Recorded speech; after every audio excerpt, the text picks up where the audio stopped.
Bienvenue dans la saison 2 d'À l'écoute de sa voix, ou Aleph pour ceux qui aiment les raccourcis. Aleph, ce sont des interviews de personnes qui ont fait leur coming out spirituel. Je donne la parole à des personnes incroyables, de toutes générations, de toutes opinions, qui ont le courage de vivre leur spiritualité au grand jour.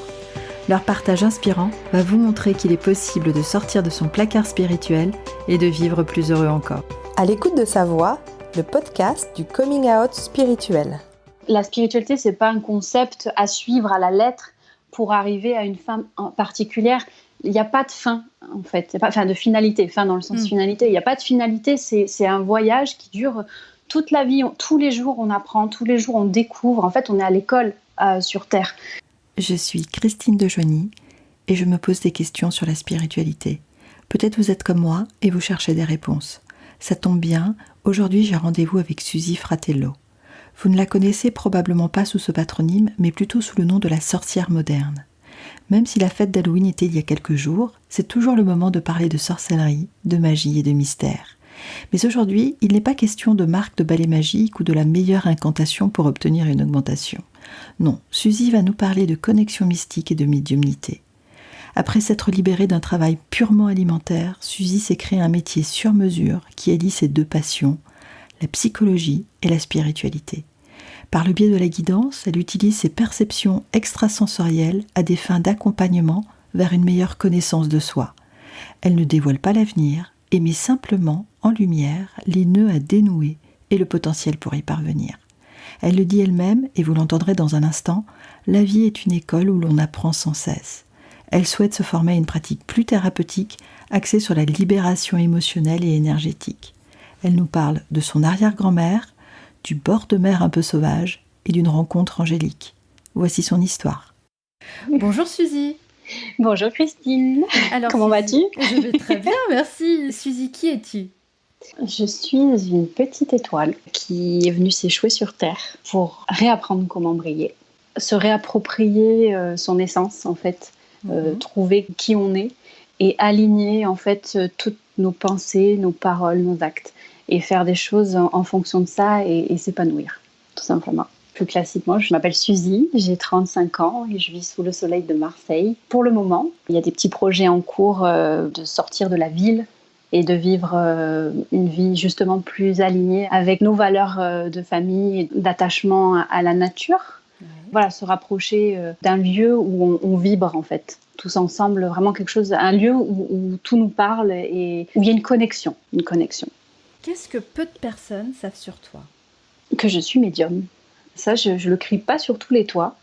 C'est juste du sous-entendu, c'est pas quelque chose que je vais crier parce que j'aime pas forcément ce terme à la base. Je le trouve très connoté en fait et dans l'imagerie, dans l'inconscient collectif, ça appelle à des choses pas forcément raccord avec ce que je peux vivre en réalité.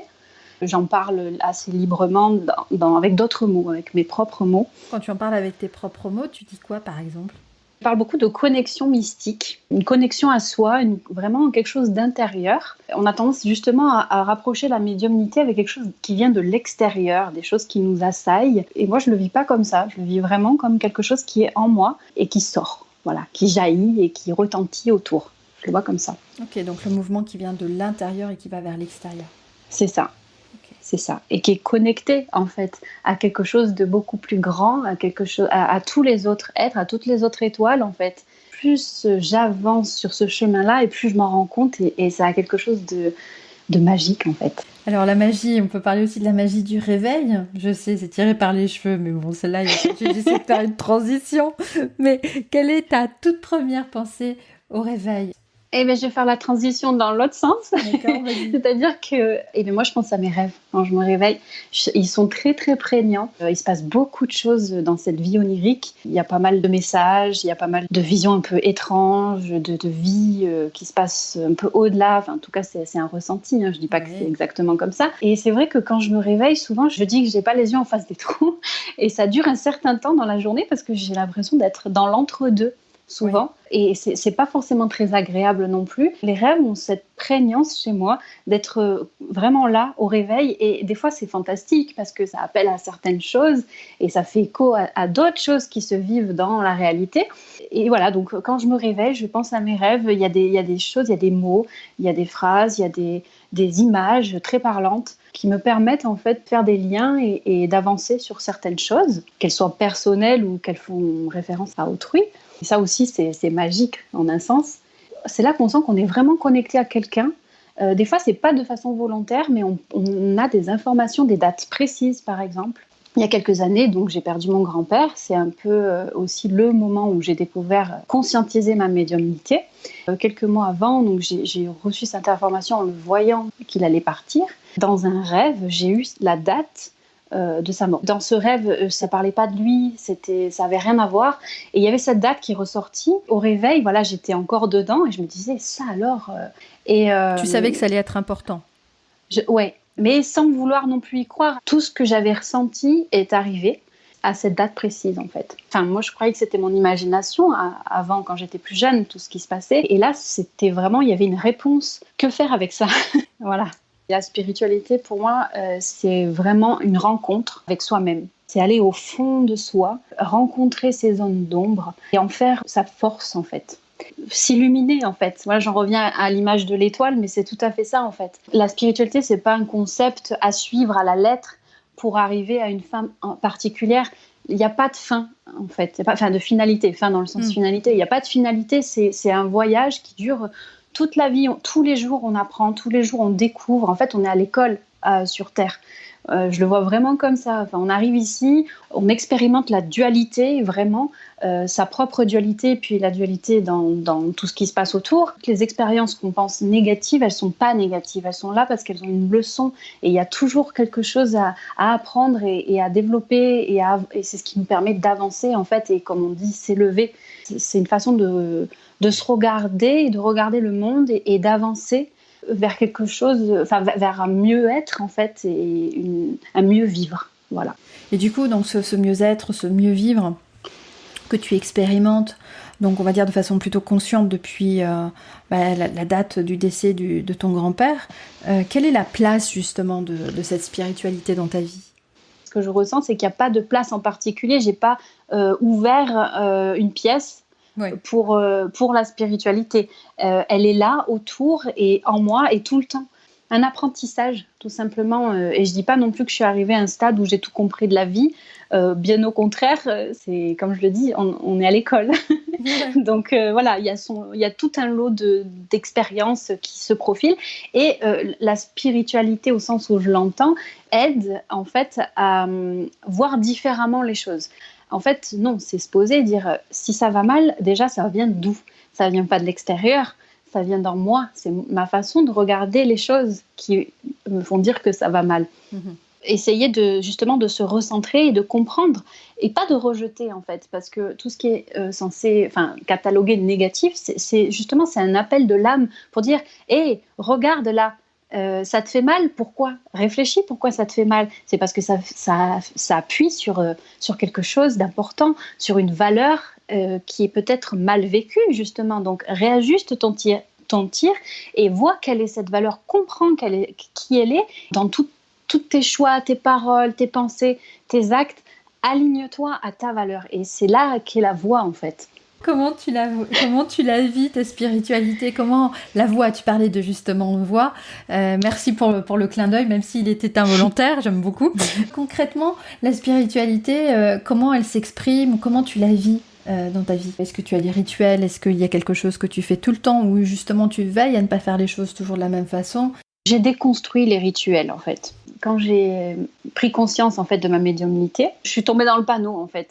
De faire comme tout le monde, puisque de toute façon, voilà, on part de rien, on se référence à d'autres personnes qui ont vécu plus ou moins la même chose, mais on vit tous la médiumnité de façon différente. Il y a autant de médiumnité que de personnes sur Terre, donc je me suis heurtée à ça déjà, et puis j'ai suivi un peu le moule et les rituels, et en me rendant compte que ça ne résonnait pas en moi, et que justement, voilà, j'ai appris à déconstruire tout ça pour faire ma propre expérience. Je médite, j'ouvre la porte par la méditation parce que j'ai eu besoin de cadrer à un moment donné ce qui se passait, parce que je recevais beaucoup d'informations un peu de façon foutraque et je ne savais pas quoi en faire et finalement ça se gérait assez mal.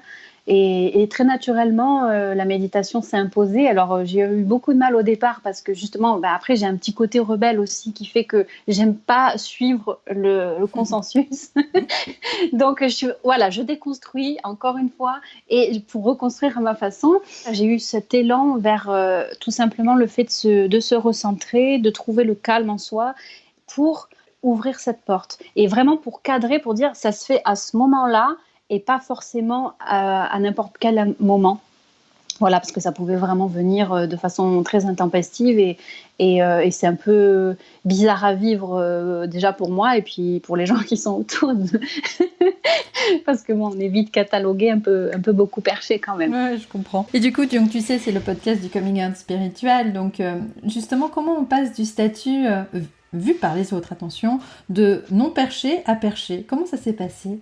En fait, moi, j'ai toujours été perchée, je pense. Et j'ai toujours été cataloguée comme telle, même si je voulais prétendre le contraire. J'ai toujours eu cette sensation depuis toute petite que j'étais bizarre, pas comme tout le monde. Et j'aimais pas du tout ça. C'était très inconfortable à vivre. Voilà, c'était une douleur de vivre ça comme ça. Et donc, j'ai essayé de rentrer dans le moule et de faire comme tout le monde, d'être comme tout le monde. C'était un déni de soi. Ça se vit en fait quand on est dans l'hyper-contrôle. Ce qui s'est passé pour moi, c'est que j'étais tellement en manque de repères parce que je m'étais construit un personnage avec tout le décor en papier mâché derrière. J'étais devenue maniaco-obsessionnelle sur plein de choses et c'était simplement pour ériger des repères autour de moi. La vie a fait que elle m'a donné une grosse claque. Et il y a eu l'appel de mon âme à ce moment-là. Me dire, oh, tu te réveilles là parce que ça va pas du tout, tu vas mourir. J'ai vraiment eu cette impression justement de mourir au sens spirituel. C'est là que en fait, tout a basculé. Voilà, j'ai vécu un drame personnel juste avant le décès de mon grand-père, en fait. Et tout était lié, mais tout était fait en fait pour ça. J'ai vraiment l'intime conviction que rien n'arrive au hasard et que toutes ces cataclysmes qu'on peut vivre, en fait, c'est l'âme qui se manifeste et qui dit là, tu te plantes, tu es en train de prendre un chemin qui n'est pas le tien, tu vas droit dans le mur, réveille-toi. Et c'est ce qui s'est passé. Parce qu'en réalité, derrière le cataclysme, quand les choses finissent par décanter doucement et qu'elles vont dans le bon sens, mais dans le bon sens pour tous les gens autour qui ont été impactés, en fait. C'est là qu'on se rend compte que c'était un mal pour un bien. C'est arrivé pour que toutes les personnes concernées retrouvent leur juste place. C'est là qu'a démarré tout le cheminement et ça m'a permis d'ouvrir les yeux. C'était extrêmement douloureux. Je suis rentrée en moi pour copiner avec mes ombres parce que je voulais pas les regarder, ces ombres. Mais au final, les fuir, c'est pas une solution. Simplement, il faut leur tendre la main parce que c'est elles qui ont une réponse, qui ont quelque chose à nous dire et c'est elles qu'il faut écouter. Et ensuite, quand on prend conscience de sa propre responsabilité dans ce qui a pu arriver de dramatique et de se rendre compte que c'était pas pour rien, que derrière il y avait vraiment quelque chose d'important qui se jouait, c'est là qu'on se rend compte du pouvoir qu'on a, qu'on peut créer avec ces intentions. Toutes nos pensées sont créatrices en fait et quand on se rend compte de ça, on peut vraiment changer le cours de sa vie en fait. Tout devient très fluide en fait.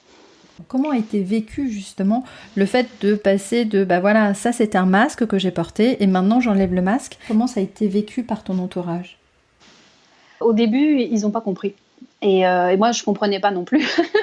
Tu ne comprenais pas qu'ils ne comprennent pas, c'est ça? Non. Sur le coup, je ne comprenais pas trop ce qui se passait. Je me suis rapprochée de lectures, je commençais à me poser beaucoup de questions.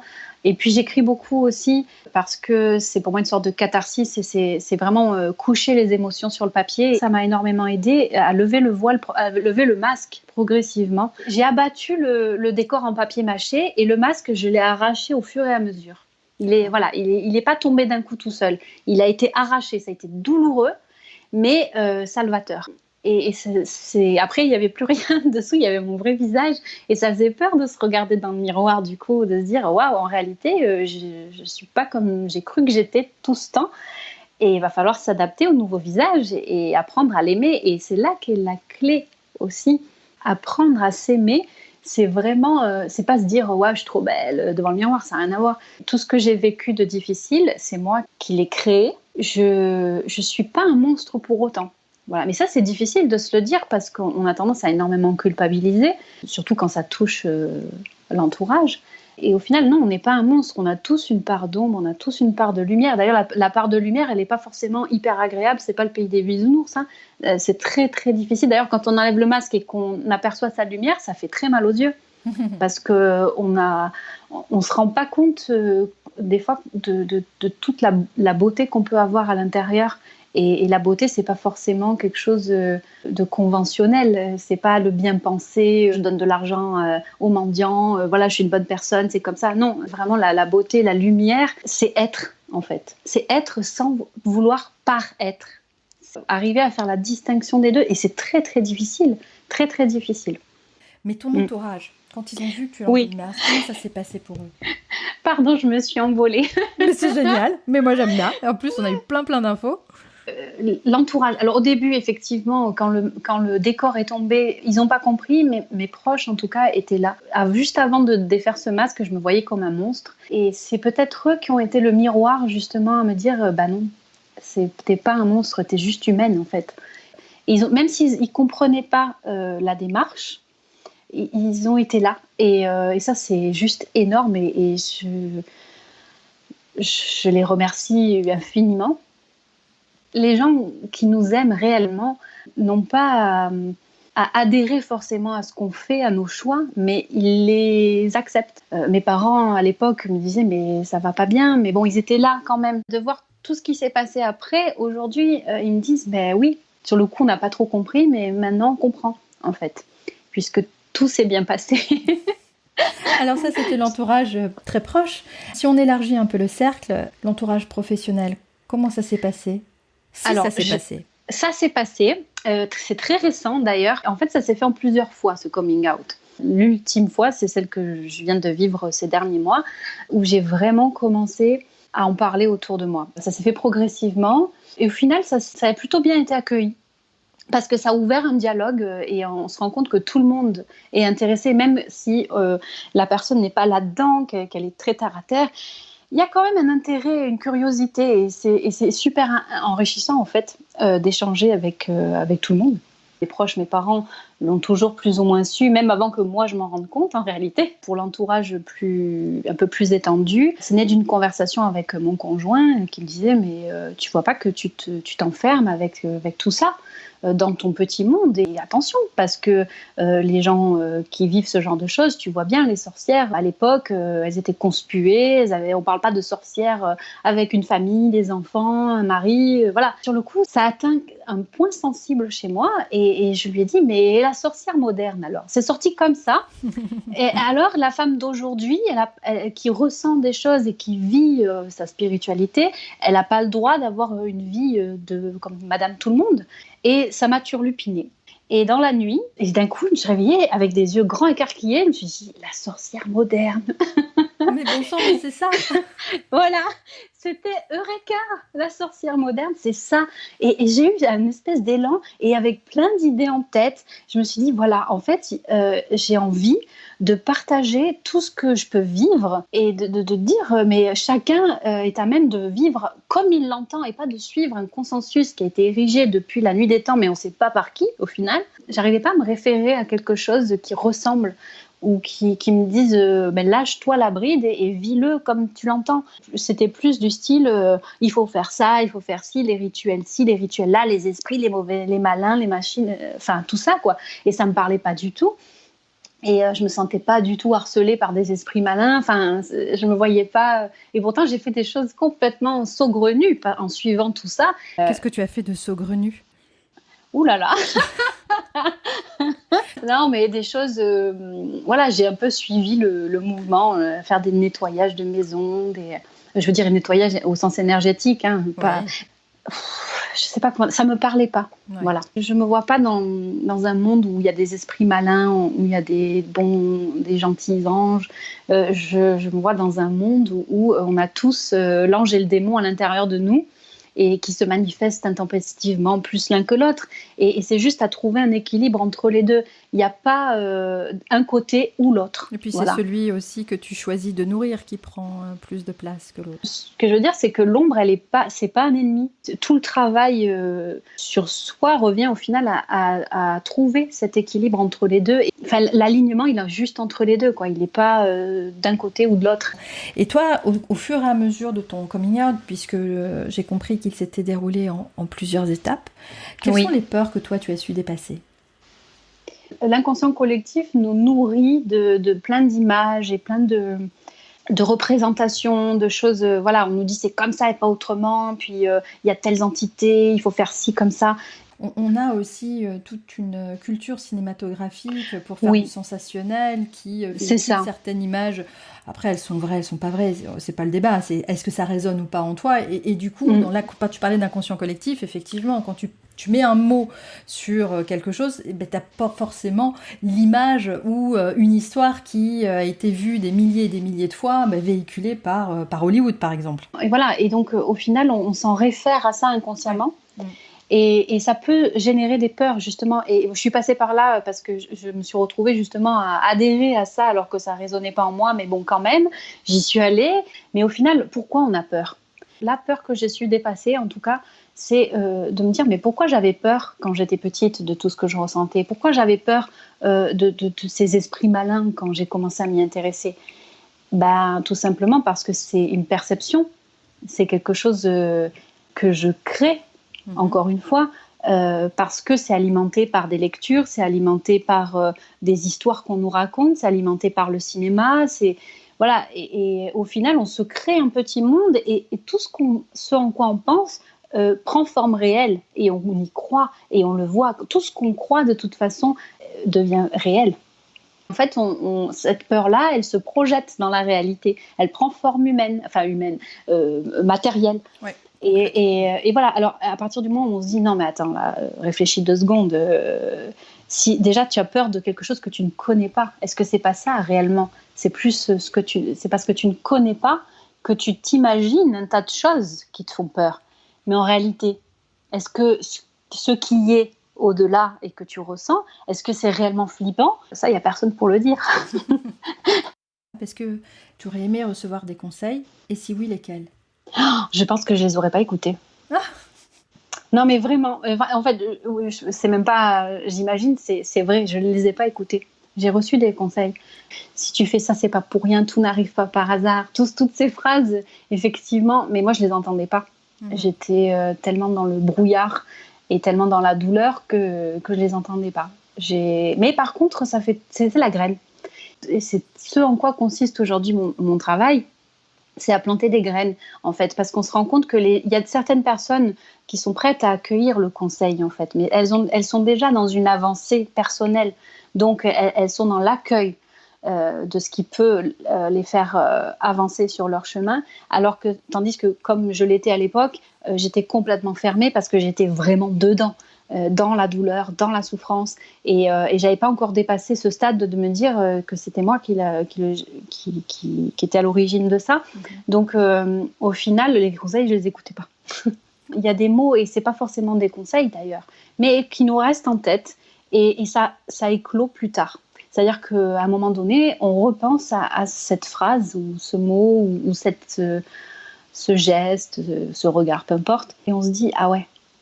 À ce moment-là, il s'est passé quelque chose et ça résonne aujourd'hui. Ça a mis du temps. L'écho, en fait, a été long. On l'entend un peu plus tard, mais voilà, il résonne. Donc, tu parlais tout à l'heure de graines, tout ce qui est à l'origine, et justement, c'est une transition parfaite pour la question suivante. C'est parmi les livres que tu as lus quand tu étais enfant, lesquels t'ont marqué et dont tu te souviens encore ? Le seul qui m'est vraiment, vraiment influencé quand j'étais petite, c'est le journal d'Anne Frank. Alors, c'est pas un livre que j'ai adoré, parce que bon, l'histoire, elle est un peu dure, quoi. Depuis ce temps-là, j'écris dans des carnets, et c'est vraiment ce qui a donné, voilà, ça a été la graine, l'impulsion de faire quelque chose, et qui m'accompagne encore aujourd'hui. Et c'est là qu'on prend conscience, justement, que ce qui est douloureux à vivre est juste une porte ouverte vers son âme. Quelles sont les 3 personnes que tu aimerais rencontrer au cours de ta vie ? Il y a une personne que j'aimerais rencontrer, mais elle n'est plus de ce monde, malheureusement. C'est mon arrière-grand-mère maternelle. J'ai entendu des petites histoires à son sujet. J'ai cru comprendre qu'elle vivait le même genre de choses que moi, en fait, au niveau des connexions mystiques et des choses un peu connotées paranormales, mais qui pour moi ne sont pas paranormales. Si je pouvais la rencontrer, alors ce serait possible. C'est vraiment elle. Je pense qu'il y a énormément de choses à dire, à transmettre. Quelle serait la toute première question que tu lui poserais ? Comment elle l'a vécu ? Enfin, est-ce qu'elle l'a bien vécu ? Est-ce que qu'est-ce que ça lui a apporté ? Et comment elle s'en servait ? Voilà. Si tu avais le pouvoir d'offrir 3 dons à un enfant qui vient de naître, lesquels tu lui donnerais ? La seule chose que j'aimerais transmettre à un enfant, c'est de garder son regard d'enfant toute sa vie. C'est vraiment ce qui importe. Après, voilà, j'ai eu du mal à quitter l'enfance et j'ai eu du mal à devenir adulte, enfin me sentir adulte en tout cas, parce que je ne voulais pas quitter ce regard-là, parce que ça ne m'intéressait pas de devenir quelqu'un de... Après, j'avais une image très négative des adultes, de quelqu'un de barbant, de très responsable et tout ça. Je le voyais vraiment, c'était un tableau noir, quoi. Est-ce que tu as une devise que tu voudrais partager avec nous ? Ce qui est vrai aujourd'hui ne le sera plus demain. Donc, il y a une remise en question un peu permanente qui peut être déstabilisante, je l'avoue. Mais voilà, en fait, en tout cas, c'est ce que je vis tout le temps. C'est ce qui était vrai hier, la façon dont je pensais hier, elle sera peut-être pas celle la même que demain. Et heureusement, parce que ça voudra dire qu'il y a eu évolution. On reste sur les enfants avec le côté, on va dire, très jeune et les adultes sont un peu barbants. Mais justement, est-ce que tu avais un métier que tu rêvais de faire quand tu étais enfant ici ? Oui, c'était quoi ? Mais justement, je l'avais écrit dans un de mes carnets. Quand je devais avoir 9 ans, quelque chose comme ça. J'avais écrit quand je serai grande, je veux être écrivain et chanteuse et rien d'autre. Je l'avais souligné 3 fois. Bon, je suis ni l'un ni l'autre, mais je pense que ça fait appel à un terrain d'expression, en tout cas qui m'est très cher. Et c'est vrai que écrire, c'est une méditation pour moi aussi quelque part. À quel moment devient-on un écrivain ou écrivaine si on a envie de le féminiser ? Est-ce qu'à partir du moment où on est publié ou à partir du moment où on a d'autres personnes qui nous lisent, tu vois ? C'est vrai. En tout cas, bon, ce n'est que personnel, mais j'adore ce que tu écris et la façon dont tu écris. Donc, en tout cas, de mon point de vue, tu es déjà écrivaine. Je ne t'ai pas encore entendu chanter. Ah. Je ne peux pas me prononcer là-dessus. Je ne vais pas me risquer à ça. Hein. Mais sur la première partie, écoute, tu vois, pour moi, c'est déjà coché. Qu'est-ce que tu emportes sur une île déserte ? Ma famille, Ouais. parce qu'on est très soudés et c'est vrai qu'on n'est rarement pas ensemble. De quoi écrire, justement, et de quoi lire aussi. Et de la musique, ouais. Quelle est la rencontre qui t'a marquée ? Il y en a un tas. Il s'est passé plein de choses bizarres dans ma vie. Et si j'avais un seul exemple à garder, peut-être, ça serait cette fois... Oui, c'était quand même assez particulier. J'étais beaucoup plus jeune, et donc encore étudiante, et j'étais je me noyais dans un brouillard un peu émotionnel et sentimental. Enfin, c'était un peu compliqué. Et un jour, j'ai ressenti un élan d'aller à un endroit particulier en fin de journée, donc en sortant des cours, et vraiment quelque chose de très très fort. Et c'était pas un endroit où j'avais l'habitude d'aller, en fait. Et donc j'ai suivi cet élan-là et je me suis rendue, c'était sur une colline, et en fait je me suis dit c'est parfait parce que j'ai vraiment besoin de tout lâcher là, parce que sinon je vais vraiment exploser. Et donc je me suis retrouvée sur cette colline et assise sur mon capot de voiture et à pleurer pour vraiment me libérer. Voilà, je ne savais pas pourquoi j'étais là, mais j'en profitais du coup d'être dans la nature et de lâcher tout. Et puis, quelqu'un arrive. Donc, j'entends quelqu'un marcher et je me dis, oh non, pourvu qu'il ne vienne pas vers moi, c'est pas le moment. Là, j'ai le mascara qui dégouline, enfin, j'ai une tête horrible, quoi. Et donc, il s'approche tout doucement et en fait, il me demande si ça va. Et vu ma tête, il a vite compris que ça n'allait pas. Et là, en fait, il me dit, t'inquiète pas, je veux pas te faire peur, mais qu'est-ce qui se passe, etc. Et j'étais pleine de sanglots, j'arrivais pas à parler. Et il s'est rapproché, il m'a dit, je te veux pas de mal, je suis pas là pour t'embêter, te draguer ou quoi, mais je vois que t'es pas bien. En fait, je pense qu'il croyait que j'allais sauter, je pense, dans le vide, mais c'était pas du tout mon intention. Mais c'était mignon, quoi. C'était simple, voilà. Ouais. Et il est venu vers moi, il m'a raconté son histoire. Il m'a dit, voilà, j'ai vécu une passion amoureuse, elle s'est terminée et ça m'a fait mal. Mais en fait, cette douleur-là, c'est le témoin de quelque chose de beau qui s'est passé dans ma vie. Et ça, on ne peut pas penser que c'est du mal, en fait. Et il m'expliquait ça et ça résonnait parce que c'était exactement ce que j'avais besoin d'entendre. Et il m'a dit, je peux te serrer dans mes bras. Donc il m'a pris. Moi, j'ai rien dit. Hein. Tout du long, je n'ai rien dit. Il m'a juste raconté son histoire. Il m'a dit ces mots-là. Il m'a prise dans ses bras et il est parti. Et juste avant, il m'a dit dans l'oreille, est-ce que tu connais Jacques Brel ? J'ai dit oui. Il me dit, alors tu dois connaître ces mots-là. Il m'a dit, on n'oublie pas, on s'habitue. Et là, il est parti, mais en fait, c'est comme s'il était parti avec toute cette douleur que j'avais en moi. C'était incroyable. Et c'est là que je me suis dit, waouh, en fait, il se passe des choses complètement folles qui sont hors de portée. Ce type, je le connaissais pas. Il avait, je sais pas, cinquantaine, soixantaine. Enfin, je l'avais jamais vu et il me connaissait pas non plus. Mais il m'a abordé avec tellement de douceur et de bienveillance et il a compris, en fait, ce qui se passait en moi. Comme une énergie angélique. C'est ça, exactement. C'est tout à fait ça que j'ai ressenti. Et ça m'a fait un bien fou. Et il m'a libérée sur le moment de tout ça, de tout ce brouillard-là. Et je suis repartie sereine et vraiment apaisée. Et c'était ça fait voilà, une des belles rencontres. Alors que je ne l'ai plus jamais revu après ou quoi, mais... Et je n'ai pas cherché non plus à savoir qui c'était réellement. Mais vraiment, j'en ai un souvenir. Je trouve ça juste beau. Voilà. Bon, de cette beauté, on va redégringoler dans des émotions sur quelque chose de très terre-à-terre. Ah oui. C'est l'ordre des questions, c'est aussi la limite de cet exercice. Mais quelle est l'appli indispensable dans ton téléphone, Suzy ? Vraiment indispensable, je dirais... Spotify. Ça pourrait être Instagram, j'aime beaucoup, je passe du temps dessus et puis il y a des rencontres super qui se font vraiment par ce biais-là. Mais la musique, c'est tellement important pour moi que si je devais avoir qu'une application, ce serait celle-là. Tant pis si je me perds en route parce que j'ai pas le GPS et que j'ai aucun sens de l'orientation. Tant pis si j'ai pas de quoi forcément communiquer. Mais la musique, c'est toute ma vie. Quelle est ta série télé préférée ? J'ai beaucoup aimé Dexter. J'aime bien, ça n'a rien à voir avec tout le reste. Et The Walking Dead. En fait, pour ces deux séries, j'étais super réticente parce que Dexter, au début, les découpages de corps, merci, mais c'était un peu visuellement dérangeant pour moi en tout cas. Et Walking Dead, les zombies, j'aime pas ça du tout à la base, ça me parle pas.